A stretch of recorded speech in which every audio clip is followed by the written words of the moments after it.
That was May 7th. It was a little after 6 o'clock. The gentleman and his wife came rolling down San Fernando Road. From what I understand, he was the second vehicle right here.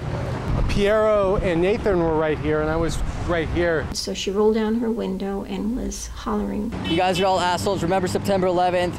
And I responded to her saying, "Why do you think we're here? We don't want another 3,000 people to die." He and his wife both got out of the car, and he started past me. Assumed that he said something about his wife. And he swung at Piero. And hit me in the face. I decided not to fight with the man. Bill and I started to get in and basically try to separate him from Piero, but then he started going after Bill. And the guy said, "Oh, you too?" And he hit me in the face. Pow! And I saw my son fly through the air and land on his back on the floor, and the signs went flying. And he's taking our signs and throwing them in the street. Bill got up, ran to the man's SUV. Got into the passenger seat so that the person wouldn't drive away. So he won't leave. That's when the second beating occurred. Ripped his shirt, put 1-inch nail marks in the back of his neck, and a 2-inch cut in the back of his head. So the cops finally got here, and the man stopped and acted like nothing happened. And they arrested Nathan. He was a month away from graduating. Never arrest in his life. And not to arrest that guy who assaulted me. I just thought injustice was done that night by the police department.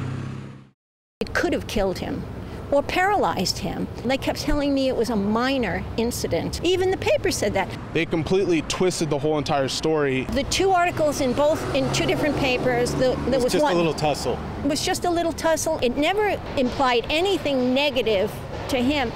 They were really trying to sweep it under the carpet the way I see it. The city attorney's office and the police knew Buchanan. My attorney went to get the police report, and they wouldn't give him the police report, so. The attorney for him was once a mayor of Burbank, and he goes over in the court, and he's buddy-buddy with everybody there. They came in and they saw you guys sitting there taping. They went into the judge, and that's when it came down that Buchanan's attorney had convinced the city attorney that he wouldn't go for it to be on tape.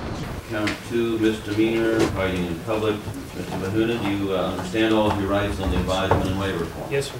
How do you plead that misdemeanor charge? No contest. I'll accept a no contest plea. I'll find you guilty of the offense. One. I was really surprised that they ordered him to get anger management and a $900 fine to the city and all our medical expenses. I'm really, really thankful that the city did the right thing. The week after it happened, all these people came from every different vigil. So we had this huge peace vigil then the next week out of solidarity from what happened. Justice can be achieved, but it's patience and perseverance. Truth has always been the first victim of war. You've got to do your part. So then people have to look for it. They have to work for it. I don't know if raise enough hell is an appropriate term. I'm hoping and praying that someday, very soon, in the very, very soon, that people will wake up and become the kind of people they should be. Now, would you like a piece of pie?